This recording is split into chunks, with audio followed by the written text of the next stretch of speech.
Our host, Guillaume Lethuillier, will be presenting Myst Graph. Digital archaeology reveals hidden content and development artifacts. I'm excited. Let's hear what he has to say. Hey everyone. First, I would like to share my screen. Can you see my screen? Okay, great. So I'm Guillaume Lethuillier. I'm a senior software engineer at Validation Cloud, and I also have a personal blog, glthr.com. While I wish I could be there with you in person today, I'm excited to connect with you from Toronto to discuss the Myst Graph. Let's dive in. So, do you remember the Maze Runner puzzle? I bet many of you spent hours to map it, just like me, drawing every dead end on paper. That experience stuck with me, and recently I wonder, what if we could map the entire Myst universe? So I decided to transform Myst into a mathematical graph. Every location, every connection, all captured in pure mathematical form. Of course, I had no intention of mapping this manually. Such a process would be both time-consuming and error-prone. I wonder if it could be automated instead. The answer came during a presentation I watched from last year's Mysterium conference on reverse engineering Myst. I learned that the original Myst, released for Mac in 1993, was built using HyperCard. This was a fantastic news for my project. HyperCard was a groundbreaking Mac application created by Bill Atkinson that allowed users to create multimedia presentations through interconnected cards. Each card could contain images, buttons, and interactive elements powered by HyperTalk, HyperCard's built-in scripting language. The original Myst was essentially a collection of these virtual cards organized into stacks, with each stack representing a different age. The game's interactivity relied entirely on HyperTalk scripting to create an immersive experience. This architecture meant that my goal was now clear: programmatically extract and visualize the implicit connections between these cards. Before diving into the technical details, let me briefly explain mathematical graphs and why they are suitable for this project. Don't worry, it is simpler than it sounds. A graph has nodes. Those are points and edges. The edges are the lines connecting these points. And that's it. But this simple idea becomes incredibly powerful. Several types of graphs exist, each suited for different purposes. So here you've got the indirected graph. They have bidirectional connection, so you can travel from A to B and from B to A. Then you've got the directed graphs that use directions represented with arrows. Here in this example, you can go from A to B. I will perhaps change to this. So you can go from A to B, but you cannot go from B to A. Then you've got the weighted graphs that assign numerical values to the edges, representing constraints like distance, cost, or difficulty, etc. And then multigraphs, they allow multiple edges between the same pairs of nodes. So for example, here between A and B, you see two edges. They are useful when different types of connection exist. And for Myst, I needed a directed weighted multigraph. So the direction captures the way the gamers can move in the game. So you can go from this to this, for example. The weights are used to calculate the optimal paths. And multiple edges account for different types of connection between the same locations. This mathematical framework transforms Myst complex world into a structure that can be analyzed comprehensively. Creating the Myst graph required a two-step process.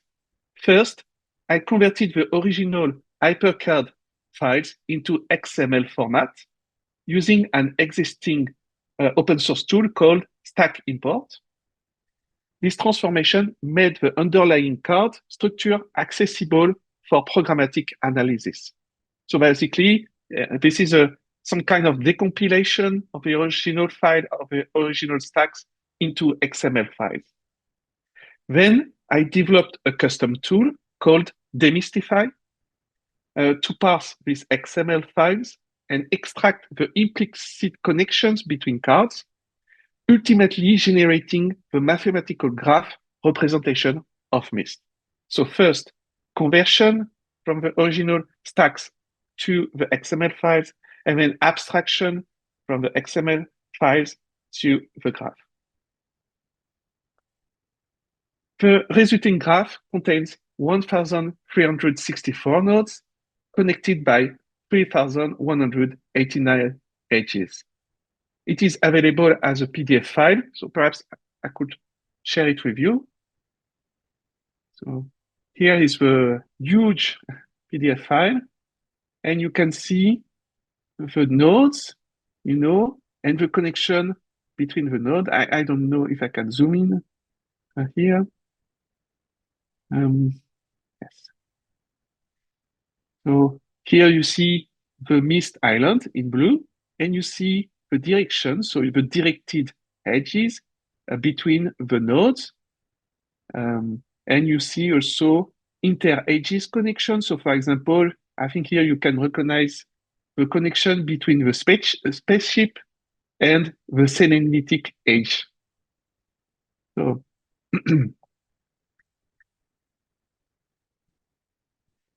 if you printed this graph at a readable size, it would be about 90 by 60 feet. That's a basketball court. So just so you can imagine the size of a graph, it's quite huge, and there are a lot of connections between the nodes. Now, let's conceptually zoom in to understand what Myst nodes and Myst edges are. So here are the Myst nodes, the categories of Myst nodes. So a Myst node represents HyperCard stacks or cards. In other words, they represent a singular view in the game. In game, whenever you click somewhere and a new image is displayed, this is a node. There are several types of nodes in Myst. The regular nodes have incoming and outgoing edges. So you can travel to that node and you can exit the node. Then the source nodes are views that are lit somewhere, but cannot be reached in-game. They have at least one outgoing edge, but no incoming edge. So they cannot be reached in-game. Sync nodes are views that, by contrast, have at least one incoming edge, but no outgoing edge. They are dead ends, no way forward. And last, some nodes are isolated. They are not connected to anything. Now regarding the Myst edges, so they represent the the connection between the Myst nodes, and there are three categories, three types of edges, Myst edges. When an edge is directed in one direction, it represents a movement. For example, I'm going forward. When an edge is directed in both directions, so we've got a bidirectional edge, it represents a change of orientation, like turning or looking up or down. I will give example in the next slide. Last, some of the Myst edges are self-loops. So they are connected to themselves. Okay, so now regarding the example here I've got an example of bidirectional and directional edge. So here you can see edges connecting channelhood edge nodes. They represent movement. For example, from node 17225, if you go forward and want to go back to that node, you need to first, so you need to go forward, you need then to turn around, walk down the stairs, and turn around again.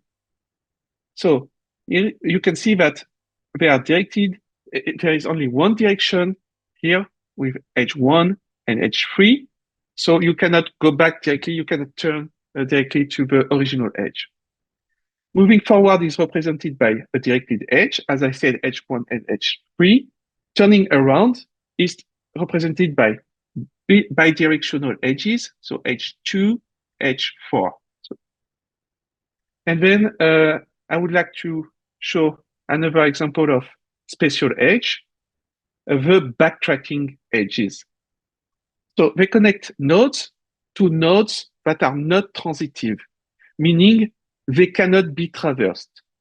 When you click to reach an intransitive node, then click again, you go back to the previous node.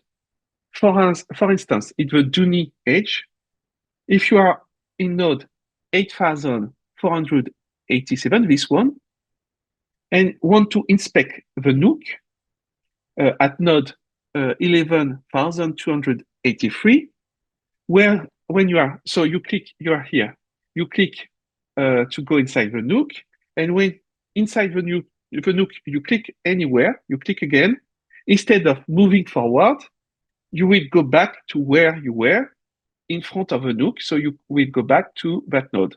Instead, so this is not transitive because you cannot do this. You cannot go to there and there. This is not possible. You have a backtracking edge. Now, regarding the clusters. So it is interesting to note that the Myst edges materialize into natural clusters.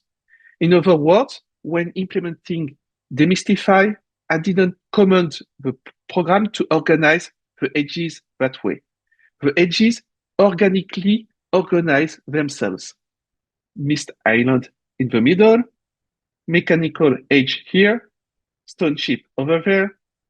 So the mathematical structure naturally reflects the design of the game. It is now time to review some of the findings found by this method. It is easy to find the shortest path between the start and the good ending of a game. So between the docks node Myst 8336 and Dooney node 11008, there is a minimum of 24 edges. So I can show them to you.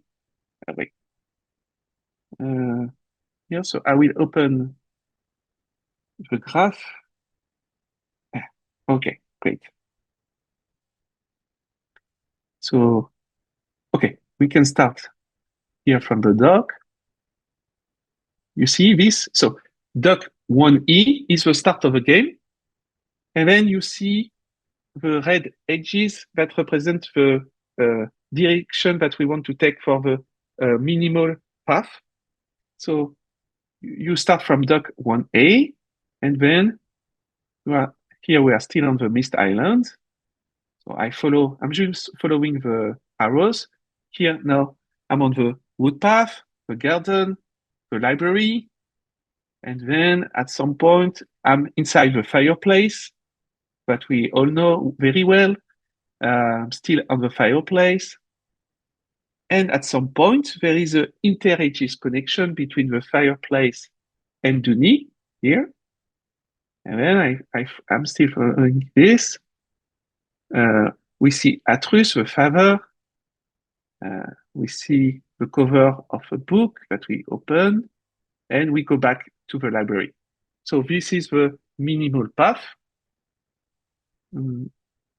And of course, because the graph does not take into account the constraints of the game, this is a theoretical path. It is not possible to solve Myst in only 24 moves. But it is interesting to know that, okay, theoretically, there are only 24 nodes, 24 edges of this minimal path. And now I would like to show the longest, shortest path. So the longest, shortest path takes 130 moves between the edge of Selenitic to the edge of Channelwood. So you traverse the entire map. It represents the maximum number of time a gamer can click before encountering a previously visited node. So in other words, it presents the most distant nodes in the game. And the most distant nodes are Channelwood Edge node 88,814 and Selenitic Edge 26,154. Fun fact, both nodes represent devices with screens and buttons, but it is probably a coincidence. And I can show you directly on the graph, the longest path. So you start from here, from the Selenitic Edge here, from tower controls. Then you follow this path. So we reach the wind tunnel. You follow here the crater rim.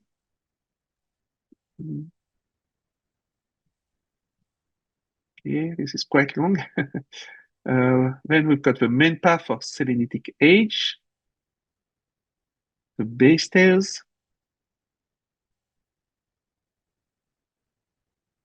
We go back to the ship, the book hall. And then here we've got an inter-edge connection. So at some point we go back to the library. And then from the library, now we are on the Myst Island. We go to the garden, to the forest, to the tree gate. And then we've got another inter-edges connection. We reach Channelwood Edge. So the boardwalk.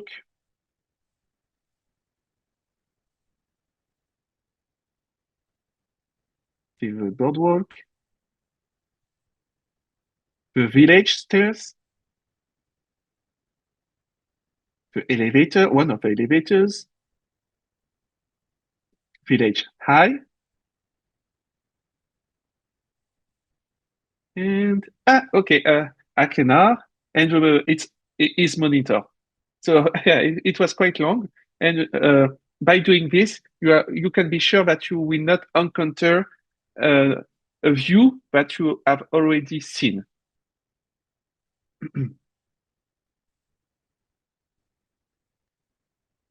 Okay. And now regarding the self-referencing loop, so there are 3 of them in Myst. They are used to represent visual effects.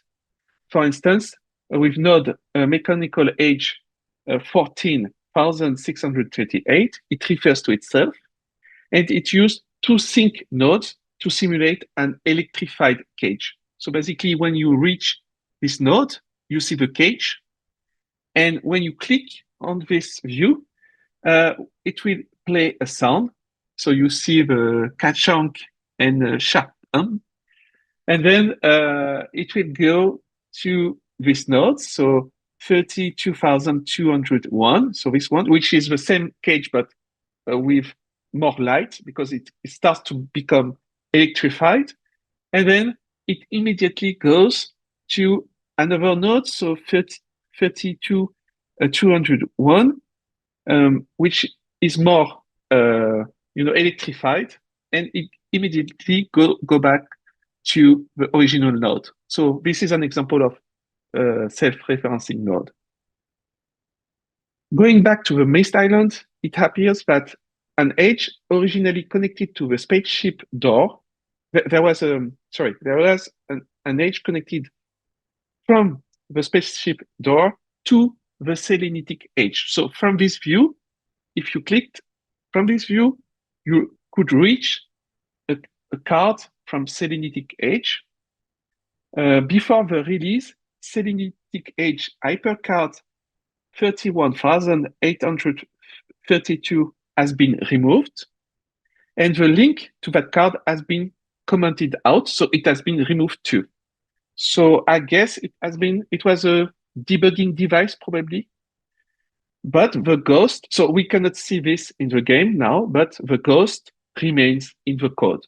So we can detect that with this kind of analysis. Now, you are probably all familiar with Catherine's crumpled note, which is an asset apparently not used in the game. Graph analysis reveals that these two views are in fact still present in the game. So these are two assets that are present in the game, in the game files, but you will tell me that we cannot see this in the game. Yeah, I agree with you. So they are not reachable. We cannot reach them, but they exist. The crumpled node is featured in source node. So here you can see it is a source node. This one also is a source node. Originally, there was probably a bidirectional node with the rest of the wood path. So I guess that, for example, here, I think there was a bidirectional node edge between this node and that node with a crumpled node, and from this node to that node. But then it was decided to remove this view from the game. So instead of deleting the asset, what they did is remove the bidirectional part of the edges and add a bidirectional edge between the wood path nodes here. So before, when you were on this node, you had to go to that node, then to that node. So you viewed the crumpled node, but for the release, they removed the arrow that went to that node, and they added an edge between this node. So now when you are on that node and you click on that node, it goes directly to the other node. And this is the same process for these nodes on the south. So here it is for the wood path north, and here for the wood path south. Last, let's focus on the unreachable location. They can be easily identified because they are featured in source node. So every time when you study the graph, the Myst graph, you see a source node, you understand that it is an unreachable location. There is no need to manually compare the assets in the game with the assets from the source file to identify the asset that cannot be reached in the game using this methodology. So I would like to give two examples from the Selenitic Age. So the node 15,799 cannot be reached in the game. You cannot see this from the game. And Selenitic Age 10,522 is unreachable too. There are two other examples from the same age. We can see that it was originally possible to look up in the wind tunnel. So these are two views that you cannot see from in-game because they are in source nodes. Another example from the mechanical age, we can see how similar views 16,009 and 38,824 are. They are very similar, but they are different, you see, because one of them is reachable and one of them is not reachable. So at some point before the release, they decided to replace this view with this view. Different version of the same location, only one made the final cut. The graph shows us the path not taken. The last part of this presentation is dedicated to a quick technical presentation of DeMystify. DeMystify is an open source tool I built to generate the Myst graph. The process unfolds in several key stages. So there is first a data preparation. DeMystify starts with XML files converted from the original HyperCard source file, and then the standardized format provides a clean foundation for analysis. Then there is an initial graph construction. The tool first creates a protograph by transforming HyperCard objects and their interconnections into a preliminary network of nodes and edges. This rough structure captures the essential relationships within the game. Then there is a graph refinement using the powerful GNOME library. So I implemented this tool in Go. So I use the GNOME library for this. The protograph is transformed into a proper graph object with full mathematical properties. This transformation enables sophisticated analysis capabilities. With a refined graph in place, DeMystify calculates meaningful metrics, for example, the shortest paths between locations, the node characteristics, the connectivity patterns, and other structural insights that reveal the game's underlying architecture. Now, after this step, there is a visualization. So the analyzed graph gets translated into the DOT, so DOT language, which is a specialized grammar for defining graphs. DOT provides precise control over how nodes and edges appear in the final visualization. Finally, the DOT object is rendered as a PDF document. I initially experimented with different image formats, but the graph's massive scale made PDF essential for maintaining both quality and usability. I would like to give a glimpse on how the edges are detected by parsing the Myst HyperTalk scripts.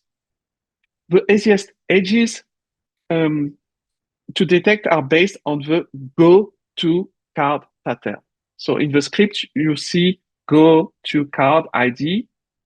So if a script refers to this kind of pattern, go to card ID, followed by an ID, that means that the card that embeds the script is linked to a card from the same stack. So for example, in this file for the Myst Island, if I see go to card ID 2737, that means that it's this card is from Myst 2. That's the same stack. If the script refers to a card from a specific stack, then there is an inter-edges connection. For example, go to this card of stack Myst from Channelwood edge. That means that you jump to a different stack. The situation is a little bit more complex with a push-pop mechanism here. A push card just stores a card in memory, and a pop card command removes the current card and opens the card in memory, if there is a card in memory, or opens the previous card, and that will characterize a backtracking edge. We just have witnessed the transformation of Myst from a game into mathematics and the identification of new findings through graph theory. If you want to learn more, read the full series on my website. You can explore the code, the DeMystify code on GitHub, or you can reach out by email at myst.graph@glthr.com. Thank you. Do you have a question? Thank you so much. We do have time for a few questions. I want to start with one from the Discord, and then we'll run mics around to get any questions from the room. So Danny asks, what's the weirdest or most awesome thing you've discovered? The weirdest one. I believe the connection between the spaceship and the Selenitic age. I was wondering, why is that? Why do we have this kind of connection, a direct connection, from the door of the ship? Like perhaps I should share my screen to show you what I mean. Just one second here.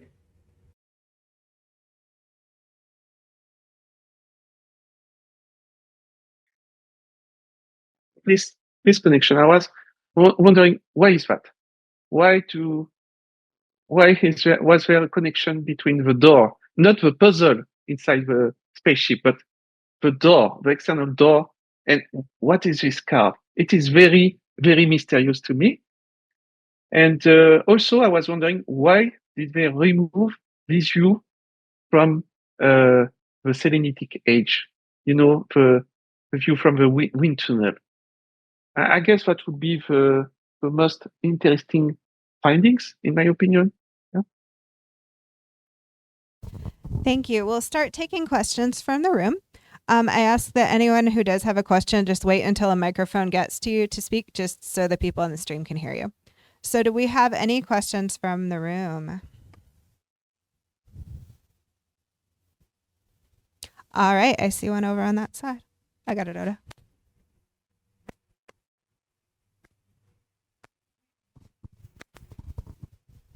Creating such a piece as this, where you're unpacking and showing the base skeleton of old point-and-click adventure games, this will create a lot of opportunities for indie developers to create more games like this. And how do you relate your experience in studying this with other classic series such as Project Journeyman, Crystal Key, Rim, Sism, etc.? That's a great question. So I think that using graph theory is a very powerful tool to reveal new insights about a game from the past. Because you do not focus just on things like the scripts, for example, from the game. You focus on the relationships between the things. And this is something that is perhaps harder to understand. When you can focus on an asset, but it's more difficult to focus on the relationship between assets. And that's where I think that graph theory is extremely powerful and could reveal more details about games from the past. And I would encourage people to use this methodology, this approach to study these games. But I think there is a technical limitation. There could be a technical limitation. Why is that? So, as described in my presentation, it was relatively easy to do that for the original Myst because of the structure of the game and the technology that was used. Basically, they used HyperCards, and HyperCards were multimedia cards that were interconnected. So it is relatively easy to materialize a graph based on the game, on the structure.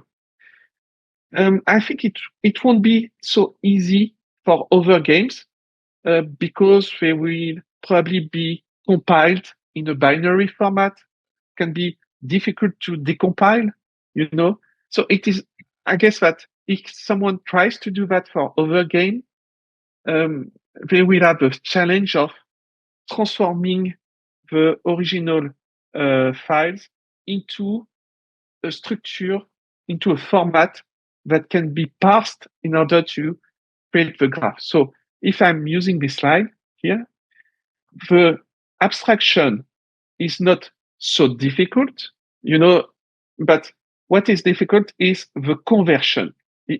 That part, in my opinion, would be difficult for most of the games from the past. I hope that answers your question. Yeah. Thank you.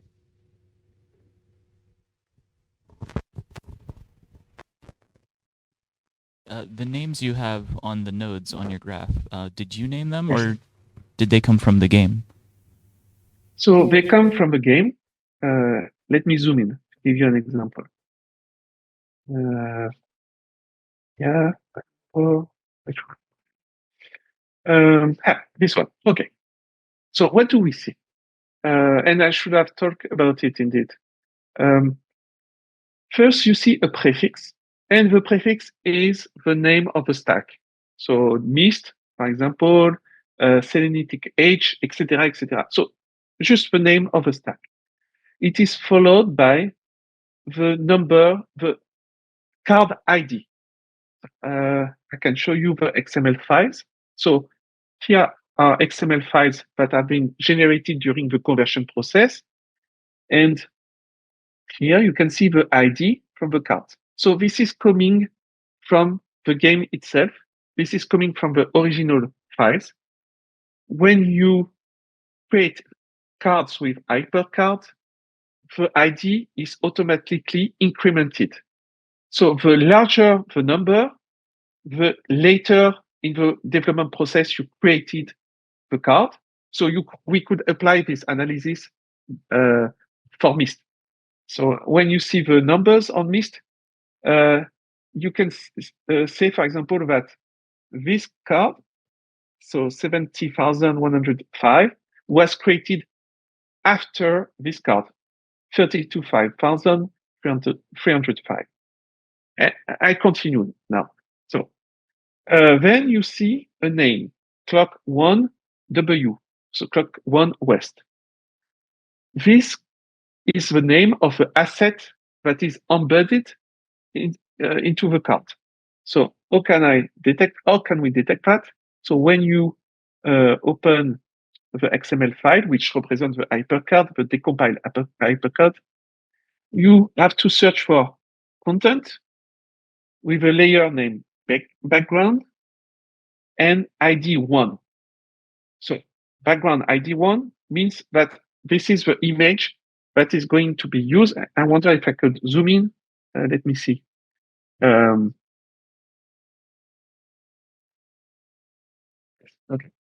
I think it will be better for you. Yeah, so here, if you see the content tag with layer type background with ID1, that means that the text here is the label of the asset. So for this specific card, that means that the asset that is displayed is platform 0.5 south -s. So DeMystify just extracts this information in order to use it to represent the graph, the nodes here. And then from that, sometimes some of the nodes will have a name like get open. And this name was given by the developer, by the millers, for some of the nodes. So not all of them have a name, but some of them have. And DeMystify can detect if the name was given and will attribute the name to the node.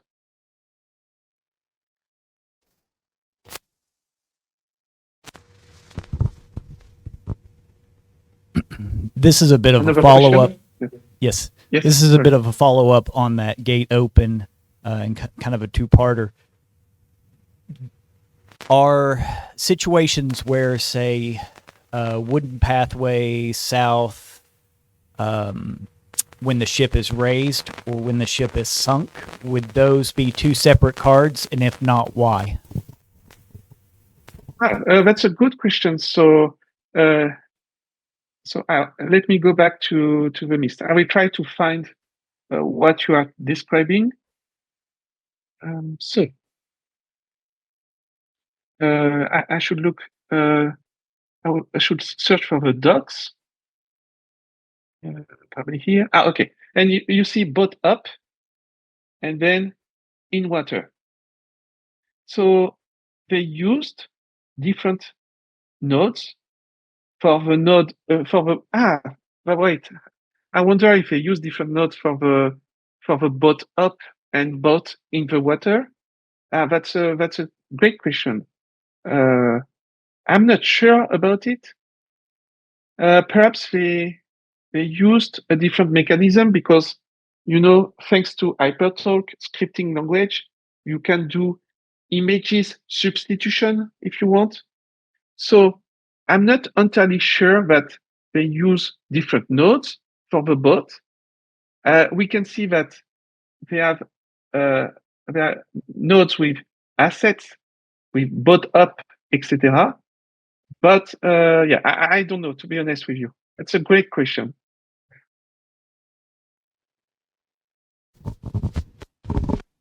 I know someone discovered that like the chessboard can like had like an unused like open. Is that connected in the graph at all? What? Sorry? The chessboard in Cyrus's throne, it's like right next to there. Someone discovered that it can be opened. Yes. Is that connected on the graph? Let's see. So it is in mechanical age, right? If I remember correctly. Is that correct? Yes. So I believe that they are not using different nodes for this, but they are using a scripting mechanism to do the substitution of the image. So let's see. So this is the chess board. Chess?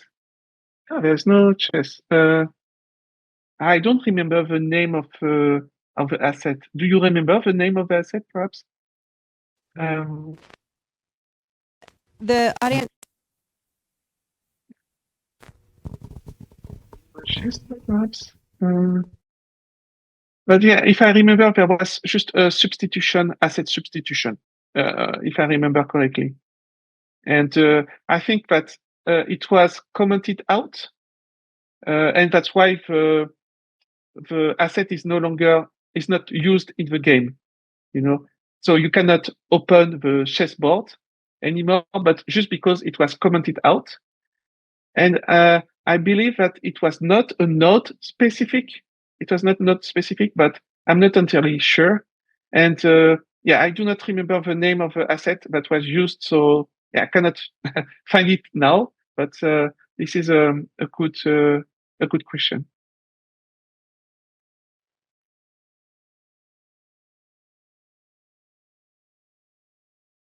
You see, we see a music box that can be opened, for example, here. If I search for chess in the file, I see nothing. If I'm looking at the graph correctly, it looks like the maze at the end of Selenitic is like a single node. Is there any plans to like reverse engineer the maze runner so you can get a map of that maze also? Oh yes, so this one is crazy. The maze runner is very complex, and so basically the maze runner does not follow totally the straightforward logic with a go-to card. It is a way more complex scripting mechanism that is being used. And it would be interesting to try to parse the script. It is a very, very long script. And I guess it would be great to be able to do that. Again, I do not remember the name of the card, but let's try to see if we can find it. But I remember that the card was really, really complex. The script was very, very complex. And it is not this one, but I agree with you that the graph does not materialize the maze itself, indeed. And do you remember the name of the asset that was used in the graph, perhaps? Hearing ship 1 forward.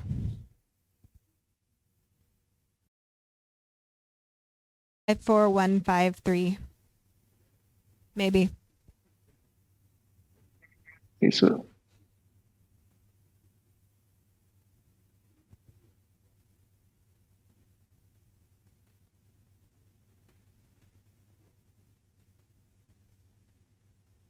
I do not see. Can you perhaps send it on the chat?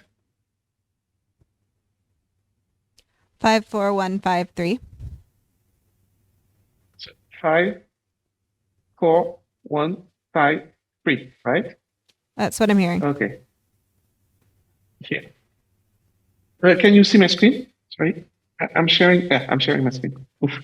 So this one, right? Yeah, ship 1 forward. Okay, cool. So let's see. Thank you, by the way.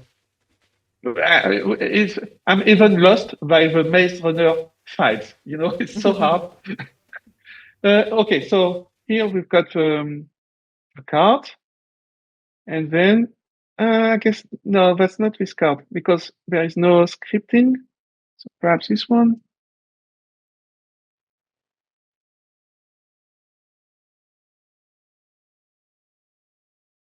No, I don't believe this is the card that we are looking for.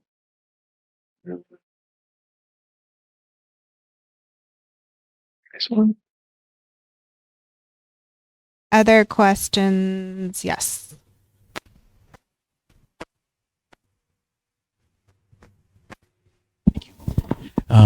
Technology moves forward, of course, and I'm just kind of curious how much of this is the same in subsequent games like Riven and Mystery and so on, and how much changed and eventually when HyperCard was left behind altogether.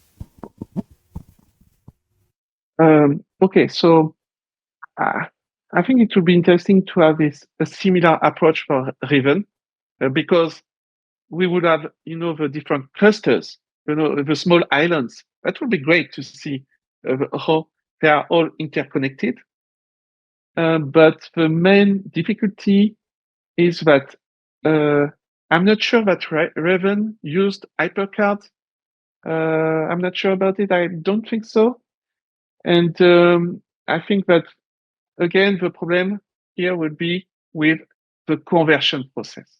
So start from the binary, from the Raven binaries, and then do a transformation in order to create something that can be parsed as a graph, to that materialize the connections between the nodes. So yeah, I would love for someone to work on Riven, and to be able to do that. That would be wonderful.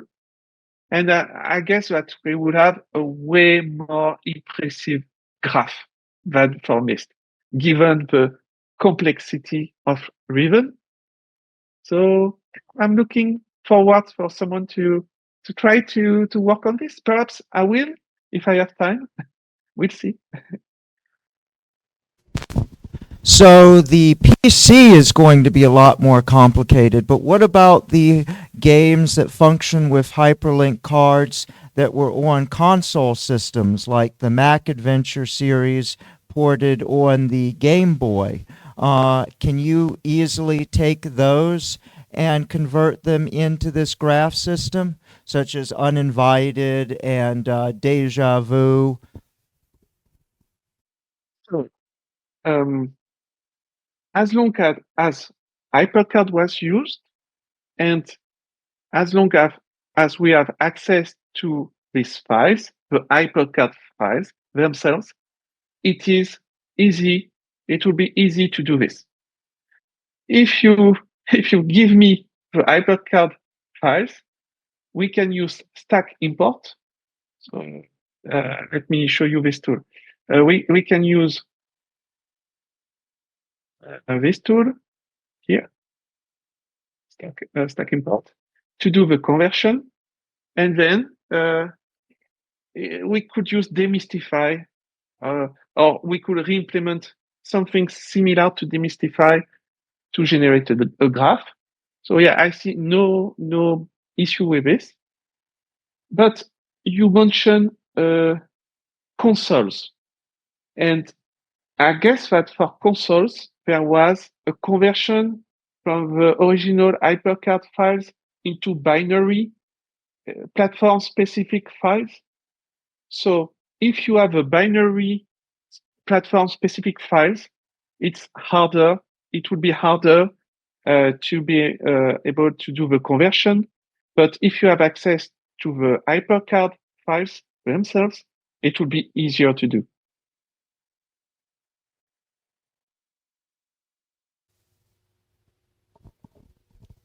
I have a mic going to the next person.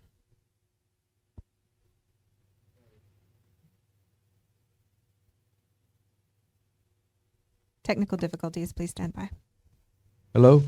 Hello? My question is, as AI progresses, do you see that as being useful in this conversion process, to maybe have an AI play the game and use that information alongside with watching the binary features that are called, so yeah. that it can reverse engineer this conversion process, make it easier? That's a great question. And I think I see two questions in your question. So the first question is, can we use AI to facilitate the conversion process? This, basically. So I guess we could. I know that AI is being used for decompilation as a tool, to help the decompilation process. So I guess we could use AI to help with the conversion. The issue that I see is that AI is non-deterministic by definition. It is uncertain. The output is uncertain. So you still need to manually verify the output from the AI. But yeah, I guess we could use AI to facilitate the conversion process from binaries. That was the first question. And then there is a second question, which is very, very interesting. Can we use AI to play the game, basically? And I believe so. I believe that it would be very interesting to use the graph. So imagine you generate a graph, and you use the graph as an helper for the AI. Because if you use an AI model with image recognition capabilities, and you allow it to input on your computer, to play Myst, for example.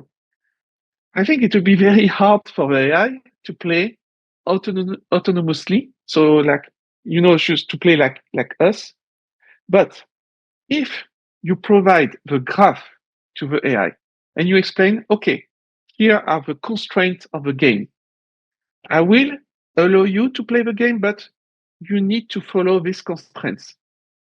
I think that it could be useful for the AI to be able to solve the game. But the graph that I created here is quite simplistic because I did not encode the constraints of the game. So the puzzles. The puzzles are not encoded. I just encoded the relationship between the views. So if someone manages to encode, to add, to embed into the graph the gameplay of Myst. So, for example, the AI will understand that to go from this node to that node, you need to solve this kind of puzzle. That will be very useful for the AI to navigate, to understand what to do. So, as a summary, to summarize, I think it's quite a long answer to your question. So, I believe we can use AI to help with the conversion process, but we still need to rely on manual verification. And I believe that using a graph to model the gameplay can be useful for the AI in order for the AI to solve the game. I hope that answers your question. It looks like that's it for room questions. I'm just going to quickly check and see if we have anything in Discord.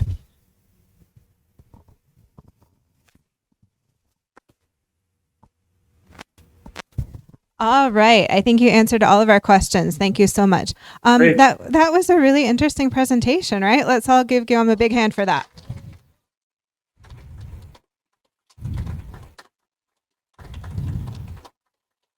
And thank you so much. And please do not hesitate to reach me. If you have additional questions, you can contact me by email, and I will be happy to try to answer your questions. Thank you very much. Thank you. Bye.